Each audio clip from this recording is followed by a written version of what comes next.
This is BS Tuesday with Leo Slama. Hey everyone and welcome to BS Tuesday. Today I'm going to show you 5 ways to detect a spammy bot coming from LinkedIn, email or any other channel. Now we all use bots every day without even noticing. A bot is basically a script or some sort of automation. We use it for customer service, customer success, through a web chat or through phone calls or any other channel. Some bots are intelligent and most of them are not. Bots are intelligent when they're able to recognize certain words and give certain responses based on those keywords. Now, this video is not against bots. Bots are not bad in themselves. Like any other tool, it really depends how you use them. So today we're going to talk about the bad bots, the bots that spam you, the bots that don't care about you. They have no interest in you as a person or as a company whatsoever. So today I'm going to teach you how to detect and annihilate them once and for all. Are you ready? Let's jump in. Number 1.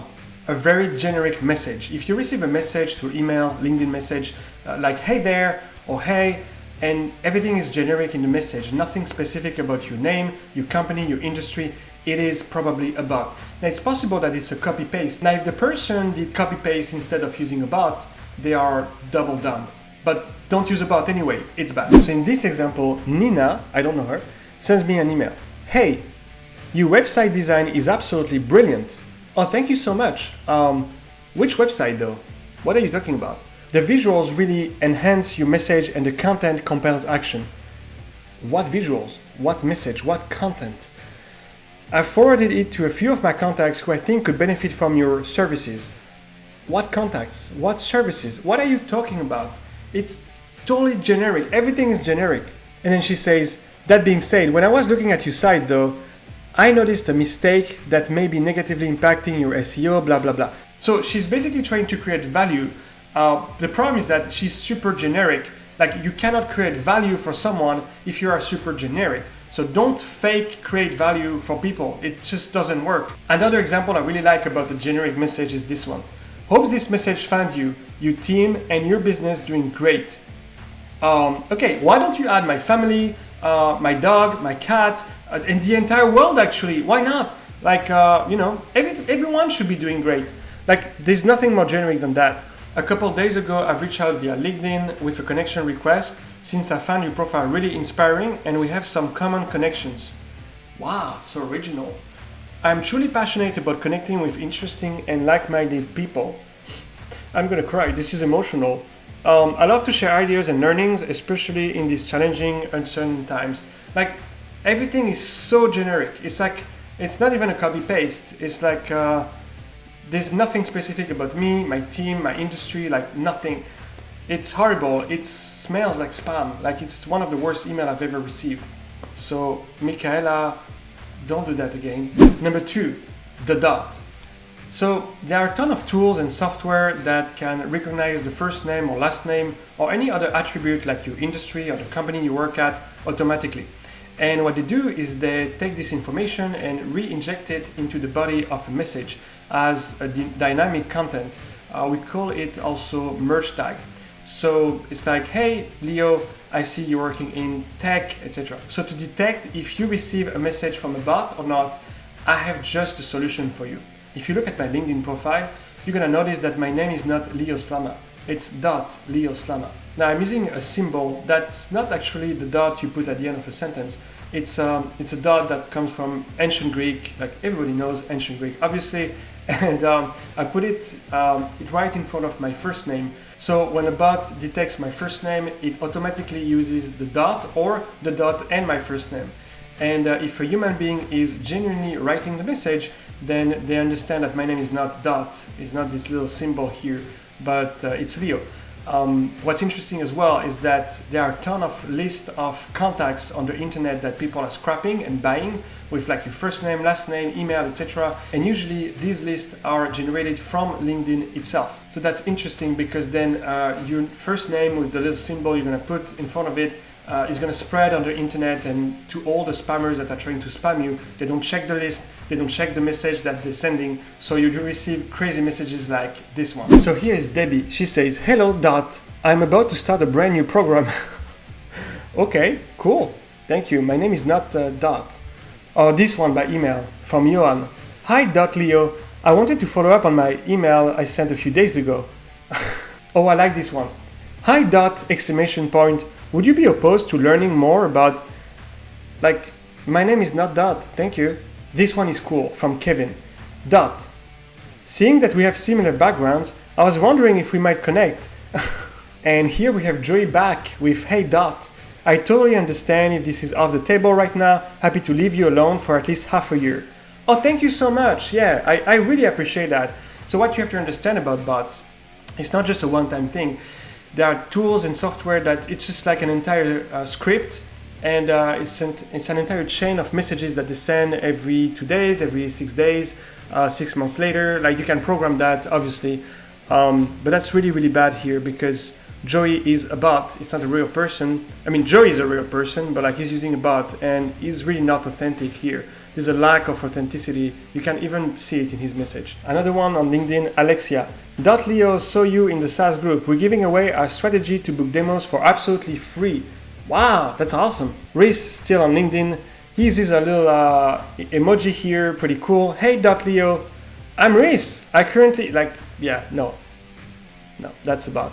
Grace says, hi Dot, do you know any contact looking for mobile app development? I mean, it's crazy the number of messages that I receive from bots, and I'm sure you do too. Dean says, hi Dot, I just came across your LinkedIn profile and wanted to reach out to see, no, the bot did that, not you. Oh, I really like this one from Caroline. Hi Dot, this is my final shot. I reached out earlier to see if you would be open to chatting about how we could potentially help you automate and scale automate. I don't need help to be not authentic. I don't need help to be fake. Thank you. It's very easy to do. But what I like about her email is that at the end of the email, she says, any interest? Dot? It's like, come on. Oh, now we have a champion. I really like this one. TJ. TJ on LinkedIn says, hey, Leo, does personalization matter to you when you receive a request like this? Let me think for a second. So TJ is basically using a bot to ask me if personalization matters to me. This is really hard to answer that, right? Loop says, hey Dot, whether that's personal or professional, one of my goals this year is to expand my network. Is that something you're trying to do too? Yes, but not with bots and inauthentic people. Thank you. So putting a little symbol in front of your first name on LinkedIn and other platforms is really a great way to detect whether someone sends you a message through a bot or not. Number 3, templates. Sometimes you receive messages on LinkedIn or email that really look the same a few days apart or even a few months apart. And you wonder, like, how did that happen? Well, that's because people use template from the tools or software we were talking about before, or they're actually using the same marketing agency. I mean, we should call them like spam agency at this stage. Like they use the same spammer, the same spam agency to just spam people. And it goes like this. So we have Chad and Brad. I'm not making that up. Chad and Brad who send the exact same message. Hey, Leo. So that's a bot. I noticed we have some mutual connections, so I thought it made sense to connect. They send the exact same message. Now, what's incredible about those two is that they don't work in the same company and they are not connected on LinkedIn. So they don't know each other. At least it doesn't seem like it. But they sent the exact same message. Maybe Chad and Brad should be friends. What do you think? Let me know in the comments if you think Chad and Brad should be friends, and I'll make an intro. I'll let you know. We also have like John and Eric. John and Eric actually work in the same company.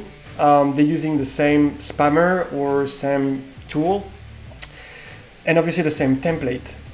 It goes like this. I am very interested in your company. I just checked the site of the company. I am a full stack developer who has 8 years of experience. I want to work with you and your company. Please let me know if I get a chance to work with you. What? Let's have a good opportunity for a call for further discussions. All right, so first of all, obviously they are using a template, and they were supposed to replace the word company by the actual name of the company.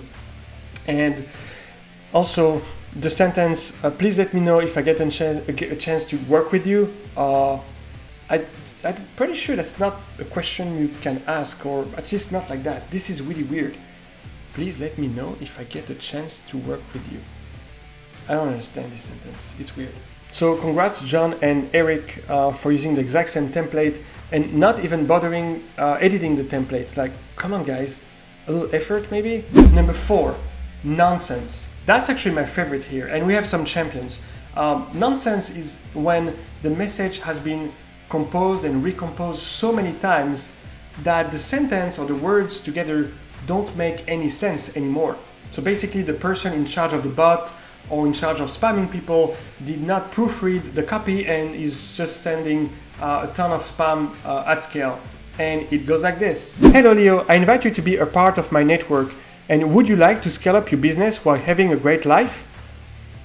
Okay, so you can clearly see the capital letter with would, so it's a recomposition of different sentences. It doesn't make any sense. Like, I invite you to be a part of my network, and would you like to have a great life? Like, first of all, I don't think you should ask that as a cold email or cold LinkedIn message, but then it doesn't make any sense. Then he says, I'm opening a few slots for a pro bono session to support you. But in what sense? Like, who are you? What are you trying to do here? Click here to schedule a one-on-one discovery session. What is this about? Like, I have no idea what you're talking about. It doesn't make any sense. Another great example is this email I received. Hey, Ask Neo. Well, that's not my first name. My apologies. I think I had too much coffee and I used a wrong email template in my previous email outreach. Okay, he sent me like complete like bullshit with like, and then that's the second email he sends me, and he tells me like he used an email template for doing like to do outreach. Guys, don't say that. Like, even if you fuck it up with a bot or spam, like, don't do that. Don't tell people you're spamming them. That doesn't make sense. We are interested in a partnership with you, with your site, not YouTube channel. As stated, we are like, what are you talking about? Like, what are you trying to say or to sell me? Like, it's really not clear at all, because you just use different templates. You fucked it up in your first email, and now you're trying to make that up. Like, I don't know. I don't know what it means. Like, it's complete nonsense. Okay, now we have my favorite. It's Caroline. Caroline says, Dot, Sky referred me over to you. Hi, Dot. Our founder, Sky, couldn't stop talking about Ask Neo during our weekly meeting and asked me to reach out. He put so much emphasis that I literally wrote your name on my fridge. All right, first of all, it's a bot because there's a dot. So second of all, this is complete bullshit. Like, your founder, whom I don't know this company, I don't know who they are, I don't know that person. It doesn't make sense. They're not gonna talk about our company in their weekly meeting, and you also didn't put something on your fridge about me, like to do. Wall pop, empty dishwasher, meal prep, email Leo Slama. That's complete bullshit. Not just because there's a dot and this is a bot, but because the story doesn't add up. Like, it doesn't make any sense. And this picture here she sent is actually a stock picture that anyone can use. So when you try to do outreach to tech entrepreneurs or tech people or CEOs, like, don't do that. Do not do that. Do not use a bot, but do not try to bullshit them with a complete bullshit story. This is like ridiculous. You're making a fool of yourself. Plus, it's very easy to detect like fake images like this, stock pictures. Like, honestly, like, this is ridiculous. And one final example about this one, Shirley. Hello, I launched an incredible program to receive emails from people asking for your company's services. Please accept this connection request and I can share an email invitation to a call. Wait, what? What are you trying to say here? Like, who are you? Like, it's generic. It's a bot. And I understand nothing. Like, it doesn't make any sense. Did you read what you sent me? No, Shirley, come on. Number 5, failing. Yeah, failing at using the bot. That actually happens. So I received this email from this super famous tech publication, and it goes like this. Hey, lead FirstName default founder. Congrats on the launch of your product on Product Hunt. Thank you. We got to the top. So they either forgot to add a bracket at the end of the dynamic content, or they use one too many at the beginning. I don't know, but someone is getting fired. That's for sure. So even if you use a bot or spamming people, when you fail to use the bot, and we can see through really I think it's really embarrassing, especially for such a large company. I won't name them, but that's really ridiculous. So these are 5 ways to detect people who are spamming you through bots. Now, by using bots in a spammy way, people are becoming bots themselves. You saw that the body of the message or the content of the message doesn't make any sense. It's super generic, but also like there's no personalization whatsoever. It's completely not authentic at all, and you can feel it. You don't even need to use like the little symbol or anything like that in front of your first name. You can read it through, like really, it's very easy to detect. And by spamming you, I mean those people have no interest in you or your company whatsoever. They just want your money. And by spamming you, they are dehumanizing the potential first connection they have with you. They are dehumanizing their interaction. They are dehumanizing themselves. So don't get me wrong here. Using bots is not bad in itself. Bots are not inherently bad in themselves. Again, it's the way we use them. So scripts and automation can be a really powerful tool if used correctly. As a general rule, never use a bot to connect with a person for the first time, whether through email, SMS, LinkedIn message, or any other channel. You don't want to do that because first impressions matter. Yeah, first impression matter online as much as in real life. And yes, online is not real life. Just shut up. Believe me on that. So you don't want to be spammy, you always want to be relevant to people, especially for your first impression. So just don't use a bot for your first impression to cold email or cold spam people, because it's going to be a spam anyway. Now, once you know the person, you have some sort of connection, and you did a great first impression without a bot, then it becomes a different story. You can start using automation tools for their preferences, their name, their industry, their company. It's different, but at least you know them already, and you can start personalizing the experience for them.